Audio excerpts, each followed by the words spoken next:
So hey বন্ধুরা, আমার কাছে আজকে সম্পদ আছে। সম্পদ শেয়ার করবে নিজে যাদবপুরের এক্সপিরিয়েন্স আর জার্নি। এই পুরো ভিডিওটা আপনারা হিন্দিতে দেখতে পারবেন আমাদের মেইন চ্যানেলে, তাছাড়া বাংলা চ্যানেলে। সম্পদ শেয়ার করবে in the short brief time কি লাস্ট উইকে আপনি ডব্লিউবিজিএ প্রিপারেশনটা কিভাবে স্ট্রিমলাইন করতে পারো, ভালোভাবে দিতে পারো। আর সম্পদ, ওয়েলকাম। যাদবপুর কেমন লাগছে তোমার, আর কিভাবে প্রিপেয়ার করা উচিত এই লাস্ট উইকে একটা ডব্লিউবিজিএ ক্যান্ডিডেট? হ্যাঁ, প্রথমে বলি। ইউনিভার্সিটি প্রথম থেকেই আমার ইচ্ছা ছিল, ড্রিম ইউনিভার্সিটি সবাই হয়। রিটার্ন অফ ইনভেস্টমেন্টে খুবই ভালো, মানে ফিস প্রচন্ড কম, খুবই মানে ভালো লাগছে। এখন ফ্যাকাল্টি ভালো, পড়াশোনা ঠিকঠাক হচ্ছে, সবই ঠিকঠাক লাগছে এখন। তো আমিও যেন ওই লাস্ট উইকেই শুরু হয়েছিল, মানে আমি ছিলাম। তো যেইর জন্য যদি ডাব্লিউবিসিএর জন্য স্পেশালি পড়ার কথা যদি বলি, তাহলে আমি ওই আমার এই বোর্ডস এর পর 1 মাস সময় ছিল, তো সেই 1 মাস আমি পড়েছিলাম। তো আমি যেটা বলবো সেটা হচ্ছে যে তোমরা যদি বোর্ডস লেভেলে তোমার ঠিকঠাক মোটামুটি প্রিপারেশন থাকে, তাহলে তুমি যে চ্যাপ্টার গুলো যেগুলোতে তুমি স্ট্রং, সেগুলোর ওপর ফোকাস করো, সেগুলোর ওপর কোয়েশ্চেন লাগাও, কোয়েশ্চেন প্র্যাকটিস করো। এরপর যে কোয়েশ্চেন গুলো পাচ্ছ না সেগুলো সলিউশন দেখো। মানে চেষ্টা করো, শুধু শুধু সময় নষ্ট করো না, কি এই কোয়েশ্চেনটা পাচ্ছি না এটা নিয়ে ঘন্টার পর ঘন্টা করে সলিউশন দেখো, অনেক নতুন কিছু শিখবে, কনসেপ্ট গ্রো করবে। আর যে চ্যাপ্টার গুলো তোমার ছেড়ে দিয়েছো, যেগুলো তুমি ভুলে গেছো, সেগুলো তোমার রিভাইজ করার এখন দরকার নেই, সেগুলো তুমি স্কিপ করে যাও। যে চ্যাপ্টার গুলো তোমার স্ট্রং আছে, সেগুলোর ওপর ফোকাস করো, সেইগুলো থেকে মার্কস তোলার চেষ্টা করো যতটা ব্যাস সম্ভব।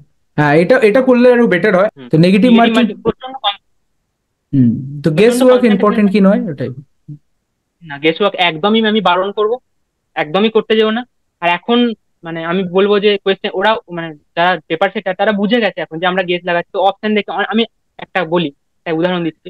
একটা অপশন আছে ধরুন 1, -1, আর 1/3, এরকম কিছু একটা আছে, আর নান অফ দিস।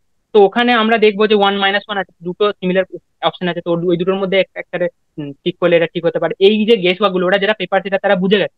তো তারা কোয়েশ্চেন অপশন এমন ভাবে ক্রিয়েট করছে যাতে তোমরা ঠিকঠাক ঠিক ভুল করো, অ্যান্সার ভুল করো। তো এখন আর গেস ওয়ার্ক কাজ করবে না। আমি বলবো তোমরা পুরোপুরি নিজেদের উপর ভরসা করে পরীক্ষা দাও।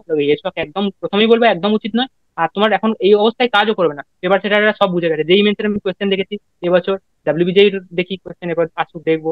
আমি জানি যে এরকমই করবে, 2023 সালেও এরকম করেছে, 2016-17 এই সালের কোয়েশ্চেন গুলোতে কিন্তু গেস ওয়ার্ক কাজ করতো, কিন্তু এখন কাজ করবে না গেস। তো বারণ করবো, গেস ওয়ার্ক উচিত নয়। দেন ভালোভাবে লাস্ট উইকে এইভাবে প্রিপারেশন করলে ডাব্লিউবিজেই তে ভালো র্যাঙ্ক তোলা যাবে, রাইট? হুম। যতটা তো সম্ভব যে চ্যাপ্টার গুলো স্ট্রং আছে সেগুলোর উপর কোয়েশ্চেন। ওতে কোশ্চেন প্র্যাকটিস করো, আর প্রিভিয়াস ইয়ার একদম। কোশ্চেন কি এখন প্র্যাকটিস করা উচিত? হ্যাঁ, নিশ্চয়ই প্রিভিয়াস ইয়ার থেকে অনেক, আমি বলবো অনেক রিপিট হয়, অনেক কোয়েশ্চেন রিপিট। তো প্রিভিয়াস ইয়ার করা উচিত চলো, সবাই যাদবপুর পাবেই। কাছাকাছি কত নম্বর তুললে যাদবপুর পাওয়া যাবে? আমি বলবো যদি যে কোনো ব্রাঞ্চ পেতে চায়, প্রিন্টিং, ফুড টেকনোলজি এই ধরনের ব্রাঞ্চ যদি তার চলে যায়, বা ফার্মাসি পড়তে চায় যদি, তো তাহলে তার আমি বলবো সেফ হচ্ছে 6.5K ডিসেন্ট্রালাইজে পেয়ে যাবে। 6,500 পেলে বা 7,000-এও অনেকে পেয়ে যাওয়া উচিত। কিন্তু আমি বলবো সেফ হচ্ছে 6,500। আর যদি বলে যে কত মোটামুটি কোর মার্কস ব্রাঞ্চ তোলা চাই, উচিত তাদের জন্য? Mechanical, civil, production, chemical, marks যারা ওই 50, যারা 6,500 র্যাঙ্ক চাই তাদের সেফ মার্কস হচ্ছে 50। আর যারা কোর ব্রাঞ্চ 50 চাই, তুললে যাদবপুর যে পাওয়া যাবে, মোটামুটি ঠিক ভালো তো? ব্রাঞ্চ চাই আমার, তারা হুম। যতদূর পাওয়া যায়। আর টার্গেটটা যাদের একটু ভালো প্রিপারেশন আছে, যেই এখন এটাই আজকে রাখি। আর তুমি একটা লাস্ট লাইন কিছু বলে দাও, ভালো মোটিভেটেড। तो तैयारी इतनी खामोशी से करो कि सफलता शोर मचा दे। তো প্রিপারেশন এখন এই 7 দিন প্রচন্ড পরিমাণে খাটো, আমি বলবো এখন টাইম আছে 7 দিন, অনেক সময়। তো পুরো কোয়েশ্চেন প্র্যাকটিস করো, অনেক কিছু করো, ঠিক আছে? এরপর আস্তে আস্তে তোমার এক্সাম একদম ফাটিয়ে দাও এক্সামে। তারপর যখন মানে কলেজ পাবে, গভর্নমেন্ট কলেজ বা যাদবপুর যাই হোক যেটা পাবে, তখন সবাই দেখতে পাবে। থ্যাংক ইউ সম্পদ, মিটিংটা শেষ হয়ে গেল। আর আজকে আমরা জানতে পারলাম সম্পদ থেকে কি আপনি ভালোভাবে পড়াশোনা করলে করবেন আজকে। তো ভিডিও পছন্দ হলে ভিডিও লাইক করবেন, চ্যানেল করবেন সাবস্ক্রাইব।